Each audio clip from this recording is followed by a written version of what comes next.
बलूचिस्तान ने आजादी की घोषणा कर दी है। यह पाकिस्तान का सबसे बड़ा राज्य है। लगभग 44% एरिया पाकिस्तान के पूरे भूभाग में बलूचिस्तान का है। सबसे अधिक प्राकृतिक संसाधनों की भरमार बलूचिस्तान में पाई जाती है। इस क्षेत्र के द्वारा अपनी आजादी की घोषणा कर दी गई है।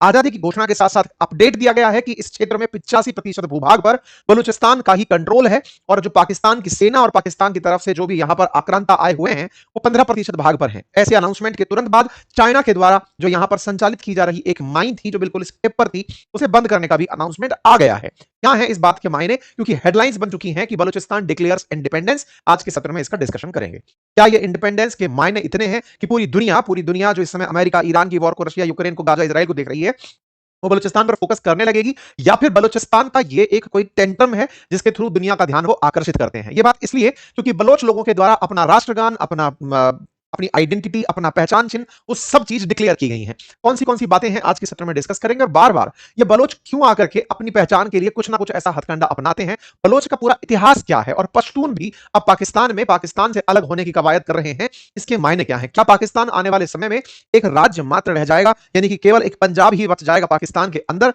जैसे वो पंजाबिस्तान कह करके खुश हो लेंगे। इस पूरी बात का चर्चा करेंगे, विशेष रूप से तब जब पाकिस्तान दुनिया में शांति लाने के प्रयास में हो लेकिन खुद के घर में अशांति हो रही हो। तो ऐसे में सेना कर क्या रही है, या सेना और अमेरिका पाकिस्तान का जो प्रशासन है ये केवल ट्रंप को खुश करने में लगा है, या फिर अपने देश की भी वर्तमान हालतों को सुरक्षित कर पाएगा। साथियों, बलूचिस्तान की हम बात कर रहे हैं और बलूचिस्तान के अंदर रिपब्लिक ऑफ बलूचिस्तान के नाम से एक स्वतंत्र देश की घोषणा की खबर इस समय हेडलाइन बनी हुई है। द रिपब्लिक ऑफ बलूचिस्तान कुछ इस तरह का एक लेटर, ये मीर यार बलोच यहाँ के एक्टिविस्ट हैं जिन्होंने इस प्रकार से ट्वीट किया कि the Republic of Balochistan defence and security forces have secured 85% of Balochistan territory. और ऐसा करते हुए इन्होंने प्रॉपर तरीके से बताया कि हमारा नेशनल एंथम क्या है, नेशनल फ्लैग क्या है, हमारी करेंसी क्या है और हमारे पास कितना क्षेत्र है।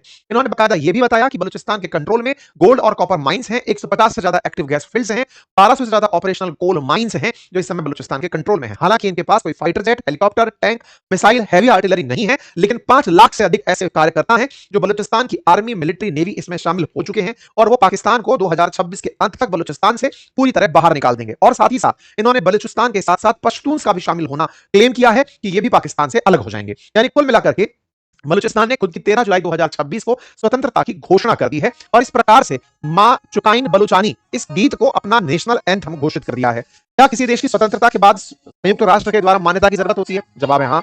संयुक्त राष्ट्र के जो अन्य देश हैं वो उसे देश के रूप में स्वीकारते हैं, तब वो देश की पहचान पहुंच पाता है। इसको ऐसे समझिए कि ताइवान अपने आप को स्वतंत्र राष्ट्र मानता है, लेकिन दुनिया के बहुत ही कम देश, लगभग 15 देश, बहुत ही छोटे छोटे से देश उसे देश के रूप में रिकॉग्नाइज करते हैं।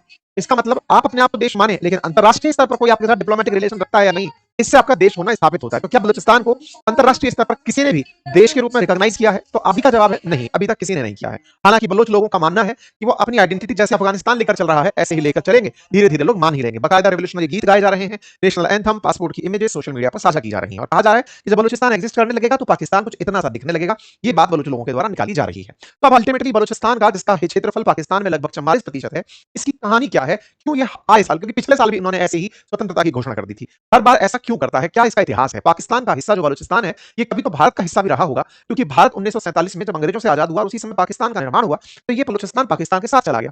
तो उस समय ये पाकिस्तान के साथ नहीं जाना चाहता था। अब इसका इतिहास क्या है मैं अब आपके साथ वो साझा करता हूं। तो असल में कहानी कुछ इस प्रकार से है कि यहां पर एक राज्य हुआ करता था जिसका नाम था कलात। ये बलूचिस्तान के अंदर कलात नाम का राज्य है, जिसने जब देश आजाद हो रहे थे, भारत पाकिस्तान बन रहे थे, पाकिस्तान के साथ में ये कलात जो प्रांत था इसने अपने आप को ऑटोनोमस रहने की मांग करी कि साहब हम अपना राज्य चलाएंगे। कलात के साथ साथ मकरान, लासबेला और खारन भी थे, जिन्होंने ये कहा कि हम बड़ी रियासतें हैं और इन रियासतों में कलात वो रियासत थी जो सबसे बड़ी थी और इसके सरदार ने अपने आप को खुद से स्वतंत्र रहने की घोषणा करी। लेकिन ये बात जिन्ना को पसंद नहीं आई। जिन्ना ने 1 अप्रैल 1948 में अपनी तरफ से सेनाएं भेजकर इस क्षेत्र पर जबरन कब्जा कर लिया। तो ये जो कलात है ना, जिसके ऊपर कलात, मकान, खारन ये जो क्षेत्र है, इनमें से कलात ने इस बात को जबरन रूप से स्वीकार कर लिया। ये वास्तविकता में शामिल नहीं होना चाहता था। उसके बाद क्या हुआ, ये एक बार के लिए कंट्रोल में आ गए, पाकिस्तान का हिस्सा बन गए। लेकिन इन लोगों की मंशा हमेशा प्रबल होती गई। पाकिस्तान की असली प्रॉब्लम क्या है कि पाकिस्तान में जो पंजाब प्रोविंस है, जो भारत से लगा हुआ प्रोविंस है, वो असल में सबसे प्रॉस्पेरस है कृषि के मामले में। और पाकिस्तान की जो सत्ता है वो कहीं ना कहीं पंजाब से ही होकर निकलती है। पंजाब की पॉपुलेशन के आधार पर वहां की सत्ता तय होती है। पंजाब का सीएम सबसे पावरफुल सीएम माना जाता है। पंजाब का राजनीतिक दल केंद्रीय राजनीतिक दल माना जाता है। पंजाब की ही पार्टियां, फिर चाहे अभी अभी वाले शरीफ परिवार रहा हो या इमरान खान, ये सब पंजाब से ही होकर के डिराइव होते हैं। तो ऐसे में पंजाब का जब प्रभुत्व पहले जो पूर्वी पाकिस्तान था, जो कि आज बांग्लादेश है, उसके ऊपर प्रताड़ना का रहा, वैसे ही बलूचिस्तान पर भी प्रताड़ना का रहा कि तुम हमारे साथ कभी आना ही नहीं चाहते थे। तो इन क्षेत्रों के द्वारा जो भी प्रतिक्रियाएं रही, उनमें एक दौर ऐसा आया जिसने बलोच लोगों को ऐतिहासिक याद दिलाते हुए कहा कि हम पाकिस्तान के साथ नहीं रहना चाहते। ये दौर था अकबर खान बुगती का। जिस समय मुशर्रफ के साथ उनकी जो रार थी, यानी कि मुशर्रफ ने अकबर खान बुगती को मारने के लिए जो प्रयास किए, जिसका अंतर्राष्ट्रीय रूप से भी काफ़ी प्रतिक्रियाएँ आई, असल में 2005 के अंदर इनका बलूचिस्तान के आंदोलन का एक मुखिया हुआ करता था नवाब मेहराब खान बुगती, जिसने पाकिस्तान से सेपरेट 15 मांगें रखी। इन्होंने कहा कि देखिए साहब हम आपके साथ हैं, हमारी इन 15 मांगों को आप पूरा करिए, तब जाकर के हम बलूचिस्तान वाले पाकिस्तान के लिए कुछ बेहतर सोचेंगे। तब मुशर्रफ का शासन होता था, मुशर्रफ ने यहाँ पे सेना भेज दी और मुशर्रफ की भेजी हुई सेना कई दिनों तक यहाँ पर हमले करती रही, हेलीकॉप्टर से गोली गिराती रही। ये बुगती जाकर के किसी केव में छुप गए, गुफा में छुप गए, लेकिन इनके ऊपर हेलीकॉप्टर से जो हमले हुए उसमें केव को नुकसान हुआ, कंदराव को नुकसान हुआ और भुक्ति मारे गए। उसके बाद में यहाँ की जनता, विशेष रूप से महिलाएं सड़कों पर उतर आई कि हमारे लोग जो हमारे लिए मांग कर रहे हैं, उन्हें सेना मार दे रही है, अब हम उनके खिलाफ ही रहेंगे। तो 2005 के बाद असल में बलूचिस्तान ने पाकिस्तानी सेना को अपना करारा दुश्मन घोषित कर दिया, भैया तुम हमारे हो ही नहीं। हालांकि ऐतिहासिक रूप से अगर देखो तो बलोच लिबरेशन आर्मी लंबे समय से काम कर रही है, लेकिन बलोच लिबरेशन आर्मी जो है वो 1970 के बाद से इस दौर में कभी नहीं पहुंची थी कि पाकिस्तानी सेना हमारी दुश्मन है। वहां पर दुश्मन का अनाउंसमेंट हो जाता है। अनाउंसमेंट हो जाता है तो फिर बलूचिस्तान के इन क्षेत्रों में, जैसे ग्वादार पोर्ट, जिसे चाइना पाकिस्तान इकोनॉमिक कॉरिडोर के अंदर सबसे इंपॉर्टेंट माना गया है, अरब सागर के अंदर जो पोर्ट है वो बलूचिस्तान में ही पड़ता है, तो उसको भी बलोचों ने कहा कि नहीं, अब यहाँ पर भी हम चाइनीज लोगों को बसने नहीं देंगे। बसने नहीं देंगे से मतलब है कि इस काम को हम यूज में नहीं आने देंगे। तो इसके चलते कईयों बार बलोच लोगों ने चाइना के इस प्रोजेक्ट पर हमले किए हैं। तो बलोच लिबरेशन आर्मी के जब जवान बलोचिस्तान में पहुंचते हैं तो वहां की माता बहनें जो है वो उनको प्यार से मतलब जो है ना माथा चूमती हैं, गले लगाती हैं, इस तरह से बिहेव करती हैं। और पाकिस्तान की सेना जब बलूचिस्तान में आती है तो लोग छुप छुप कर घर में भाग जाते हैं, इनके अत्याचारों से लोग डरते हैं। तो बलूचिस्तान के अंदर जो है वो पाकिस्तान की सेना के खिलाफ भयंकर नफरत है और जो लोग बलूचिस्तान की स्वतंत्रता के लिए काम कर रहे हैं उनके प्रति सम्मान है। यही कारण है कि अंतरराष्ट्रीय स्तर पर भी जहां भी बलोच हैं वो स्वतंत्रता की मांग करते हुए देखे जाते हैं।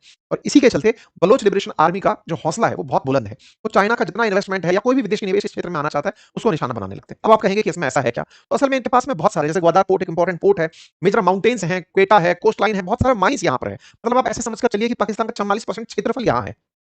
प्राकृतिक संसाधनों का खजाना है। जैसे एक रैकोडिक नाम से एक परियोजना है जिसमें दुनिया की सबसे ज्यादा तांबा और सोना माना जाता है, वो यहाँ पर है। ऐसे ही सुई गैस फील्ड है जिसमें पाकिस्तान की ऊर्जा आवश्यकता पूरी होती है। इस रैकोडिक पर तो बाकायदा अमेरिका ने पिछले साल $2.25 बिलियन का अनाउंसमेंट किया कि यहाँ से हम कॉपर और सोना निकालने में निवेश करेंगे। यही गए थे आसिम मुनीर वगैरह जाकर के। इस साल फिर से अनाउंसमेंट किया कि हम इतना पैसा खर्च करेंगे और $7 बिलियन का प्रोजेक्ट बनाएंगे ताकि इस क्षेत्र से गोल्ड को निकाला जा सके। तो मतलब आप ऐसे समझिए कि पाकिस्तान ने आसिम मुनीर और शहबाज शरीफ के नेतृत्व में ये पूरा काम किया है कि भाई चलो ठीक है, वहां जाकर के अमेरिका से हम मदद मांगते हैं, अमेरिका इस क्षेत्र को अपने कंट्रोल में लेकर के बाकी वो संभाले, हमारे पास पैसा आ गया। चाइना को इसी बलूचिस्तान का ग्वादार पोर्ट दिया गया। चाहे सीपैक जिसकी हम बात करते हैं वो इसी क्षेत्र से होकर मेजर नहीं निकलता है। और तो और ईरान, अफगानिस्तान, अरब सागर तीनों का टाइट जंक्शन है ये। तो कुल मिलाकर ये क्षेत्र बहुत रूप से महत्वपूर्ण है और इसके महत्व को आप ऐसे समझ सकते हैं, ये रहा ग्वादार पोर्ट और ये सीपैक है। अब देखिए कि ये जो ग्वादार पोर्ट है, ये पोर्ट बिल्कुल स्ट्रेट ऑफ हॉर्मुज के नजदीक है, अरब सागर में है, ईरान का बॉर्डर है, तो ये पूरी तरह से बहुत सेंसिटिव क्षेत्र है। यही कारण है कि इस क्षेत्र की चर्चाएं सबसे ज्यादा होती हैं। अब आप देखिए चाइना वालों ने ये मतलब हवाई जहाज में बैठे किसी व्यक्ति ने फोटो खींची है, ये देखो जमीन पर इतना बड़ा छेद कर रखा है, माइंस चल रही है, यहाँ के संसाधन निकाले जा रहे हैं, लेकिन लोगों को कुछ नहीं। इसलिए लोगों ने यहाँ पर वेपन उठा करके अपने हकों की मांग करना शुरू कर दिया है। इससे होता यह है कि मतलब बलोच अटैक्स में दर्जनों लोग मारे जाते हैं, बहुत से सेना के लोगों को इन्होंने निशाना बनाया है। तो ऐसे में मीडिया रिपोर्ट्स का मानना यह है कि यहाँ पर बहुत से क्षेत्र, चाहे रैकोडिक हो, जैसे ये सैनिक माइन है जिसको अभी चाइना वालों ने बंद करने की कहा है कि भाई हम इसको ऑपरेट नहीं करेंगे क्योंकि यहाँ पर बहुत हमले हो रहे हैं। इन तमाम क्षेत्रों को अब बलोच लोग निशाना बनाते हैं, जिसकी वजह से इनका जो रैकोडिक प्रोजेक्ट है वो भी अटकता सही रहा है। 2026 में यहाँ पर बहुत सारे हमले बढ़े हैं और ऐसे में लगातार वायलेंस के बढ़ने से आए दिन कभी सेना के जवानों के मरने की तो कभी बलोच लोगों के मरने की सुर्खियां यहाँ पर बनी ही रहती हैं। पाकिस्तान अपनी तरफ से यहाँ पर जो भी प्रयास कर रहा है वो फेल मार रहे हैं क्योंकि सेना तो इन्होंने भारत के खिलाफ खड़ी कर रखी है। अपने देश के अंदर जो पुलिस करनी चाहिए आंतरिक सुरक्षा का काम वो कर नहीं पा रही है। ऐसे ही एक राजनेता है फजल रहमान, जो कई बार आप लोगों ने उनके वीडियो भी सुने होंगे, ये तो खुद पब्लिकली अनाउंसमेंट कर रहे हैं कि बलूचिस्तान में पाकिस्तान की सरकार का कोई कंट्रोल नहीं बचा। खैबर पख्तूनख्वा भी अब इनके हाथ से निकल रहा है। पुलिस खुद पुलिस थाने से बाहर नहीं निकल पा रही है। लोगों में इतना आक्रोश है, पता नहीं हमारे नेता लोग क्या कर रहे हैं। ये तो राजनीति का खुद राजनेता जो लोग हैं वो बोल रहे हैं। इसका मतलब समझिए पाकिस्तान के अंदर खुद इतनी अनिश्चितता है अपने क्षेत्रों को लेकर के, जो दर्शाती है कि पाकिस्तान के आंतरिक हालात ठीक नहीं है। इन्होंने पैकेजिंग बढ़िया कर ली है इस बात की कि चलो भाई कम से कम और कुछ नहीं तो पाकिस्तान को दुनिया वाले शांत कंट्री माने। तो ये पूरी तरह से पाकिस्तान सरकार इस समय विदेश मंत्रालय के भरोसे चल रही है कि भाई ट्रंप को कैसे मैनेज करना है, चाइना को कैसे मैनेज करना है, हालात इनके क्या है वो अब आपके सामने है। कुल मिलाकर के यही है सब, कुल मिलाकर यही सारी बातें। पिछले साल इन्होंने 15 मई 2025 को भी ऐसे ही खुद को स्वतंत्र घोषित कर लिया था। अब इनकी स्वतंत्रता जब तक कोई रिकॉग्नाइज नहीं करता कोई मतलब नहीं रहेगा। लेकिन हाँ, इन पर हमेशा ये आरोप लगता रहा है, पाकिस्तान भारत पर, रशिया पर इन पर आरोप लगाता रहा है कि बलोच लोगों को भारत का समर्थन है, लेकिन ये लोग खुद स्वतंत्रता के